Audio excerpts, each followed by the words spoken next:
The Railway Series, Book 1, The 3 Railway Engines, written by the Reverend W. Awdry. Edward's Day Out. Once upon a time, there was a little engine called Edward. He lived in a shed with 5 other engines. They were all bigger than Edward and boasted about it. "The driver won't choose you again," they said. "He wants big, strong engines like us." Edward had not been out for a long time. He began to feel sad. Just then, the driver and fireman came along to start work. The driver looked at Edward. "Why are you sad?" he asked. "Would you like to come out today?" "Oh, yes, please," said Edward. So the fireman lit the fire, made a nice lot of steam. Then the driver pulled the lever, and Edward puffed away. "Peep, peep," he whistled. "Look at me now." The others were very cross at being left behind. Away went Edward to get some coaches. "Be careful, Edward," said the coaches. "Don't bump and bang us like the other engines do."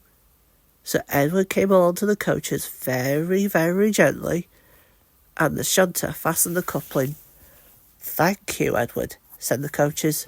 "That was kind, and we are glad you are taking us today." Then they went to the station where the people were waiting. "Peep, peep," whistled Edward. "Get in quickly, please." So the people got in quickly, and Edward waited happily for the guard to blow his whistle and wave his green flag. He waited and waited.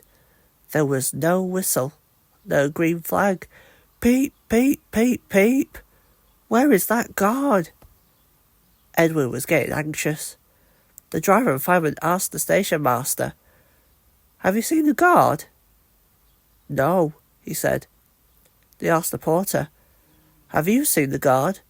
"Yes, last night," said the porter. Edward began to get cross. "Are we ever going to start?" he said. Just then a little boy shouted, "Here he comes!" And there was the guard, running down the hill with flags in one hand and a sandwich in the other. He ran onto the platform, blew his whistle, and jumped into his van. Edward pulled off. He did have a happy day. All the children ran to wave as he went past, and he met old friends at all the stations.